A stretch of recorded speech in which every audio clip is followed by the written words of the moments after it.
This episode of Brains on Games will preview a dexterity game about creating paths to score points.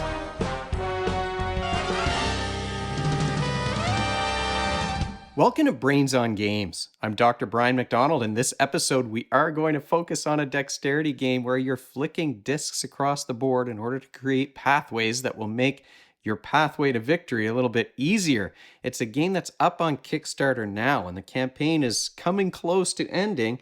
A game called Pathways. Now, you won't be able to see this whole box on the screen. I'll have to put up a graphic to show you what this thing looks like.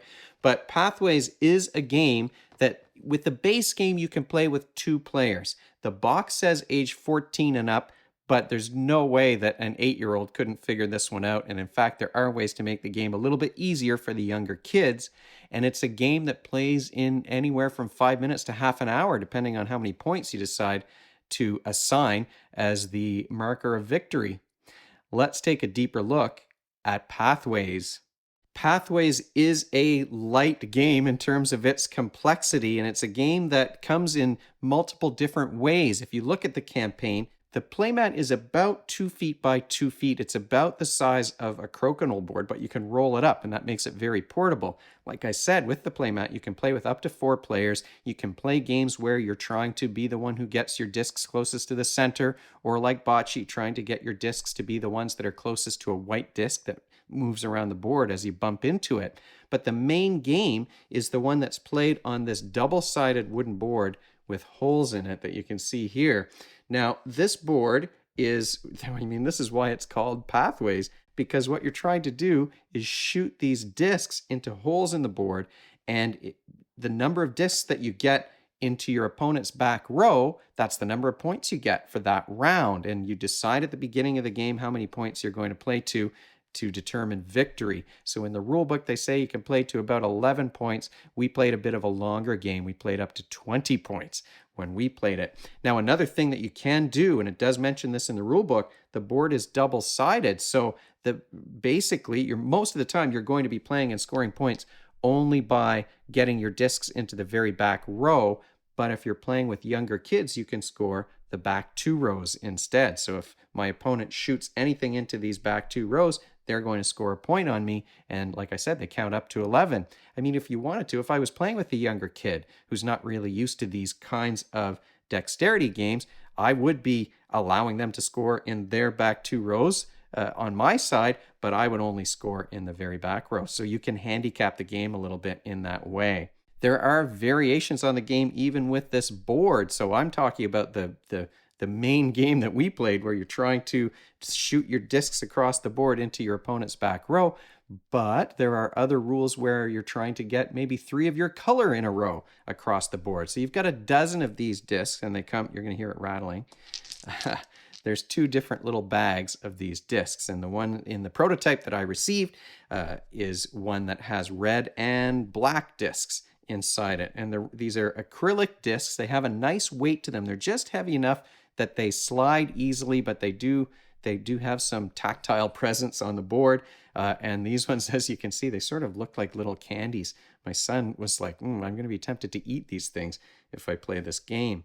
Pathways is a flicking game. It's a dexterity game where you're going to be flicking these pieces across the board. They're going to fall into holes, and that's how you're creating these pathways. What's interesting, I think, about the game, it adds some strategy. You've got the dexterity component with the flicking, but as the discs begin to fill up these holes, you're creating a pathway to the other side to make your shots easier, but you're also making your opponent's shot easier. So that's where there is some strategy in the game. Do I want to fill in too many holes on this side? That's going to make my opponent's shots easier to reach my end of the board. Do I want to try and keep some discs kind of on the top as blockers? But those blockers don't stay very long because you just have to tap them and they fall into the hole. It's a game that, because of these holes in the board and these slippery acrylic pieces, sometimes you'll find the pieces will jump over other pieces. Often we found we would get, I wasn't able to do it on that one, we would get a disc that would stand vertically in the hole even. And that maybe added a little bit of extra complexity to the player who's trying to knock the disc out. In fact, we had that happen once. I had a disc that was standing right in the edge and it was going to score at the end of the game, but my son hit it and knocked it not into the hole, knocked it out of the hole, so it jumped back here, so I didn't get to score a point in that round. So the holes in the board really do add something that's different from what I've seen in other dexterity games. A lot of the time in crokinole, in most of these kinds of games, you might be placing some of your discs as blockers and creating obstacles for the other player. But in this case, you're removing obstacles for yourself and for the other player at the same time, because things are going to fall into these holes. And it does take some time to get used to shooting those discs across with a speed and a force that will allow them to jump over some of these holes on this end and fall into the holes on the other side without totally overshooting the board. It did take us a while to get up to 20 points because we were still getting used to the game when we first started playing it. What skills are you developing when you're playing a game like Pathways? Well, of course, it's a flicking game, so you're working with those visual motor skills, that fine motor dexterity. Well, dexterity games, right? They do involve motor dexterity, and in this case, it is that flicking motion and trying to flick these discs at the right angle with the right force so that they'll land in the spots on the board where you want them to go. We're also talking about spatial skills and a little bit of spatial planning here. So it's not a heavy strategy game, but the idea that your discs are going to fill in these holes and make your shots easier, but also your opponent's shots easier, gives you an opportunity to do some planning when you're playing the game. So there's a little bit of spatial reasoning and problem solving there, but it is primarily a motor dexterity game. Final thoughts about Pathways. Well, this is a game that has tons of variability, especially if you get some extra colored discs and that mat where you can play the bocce version of the game or other various variations on the rules. You've got the great board with these great pieces. And normally I am a fan of wooden pieces when I play board games, but these acrylic pieces, well, I like the color, the ones that look like candy, but they also slide really easily on both of the surfaces. In fact, I think you sort of need acrylic pieces like this for a neoprene mat, because if I move the board out of the way and flick these, you can see that the discs slide very easily, but a wooden disc would have more friction on this kind of a surface, so they wouldn't work as well. So I do love these. Of course, the components could change. This is still a prototype that I'm working with, but I do love these acrylic pieces. The board is fantastic, and that idea, that extra wrinkle of removing obstacles through the flicking and filling in the holes in the board versus creating obstacles by adding pieces that block your opponent. That's something that I haven't seen in another game before. Maybe there's a dexterity game that does that, but I haven't played one. I really like this board and the way that everything fits together. And of course, the variability is fantastic as well.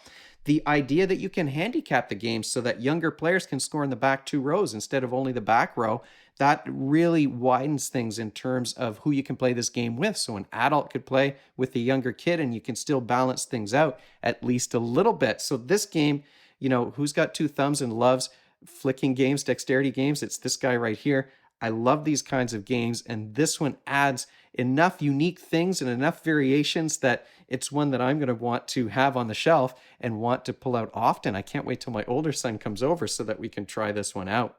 Thanks so much to the designer of Pathways for sending this game my way. I will put information in the show notes about the Kickstarter campaign, which, like I said, is coming to a close very soon.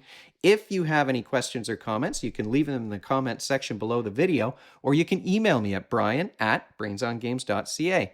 Brainsongames.ca is the website. That's where future episodes will go, and the previous ones are up there already. Brains on Games is the Twitter handle and the Facebook page and the Instagram feed, so we're all over the place.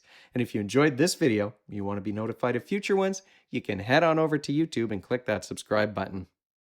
Thanks for joining me, and hopefully I'll see you next time.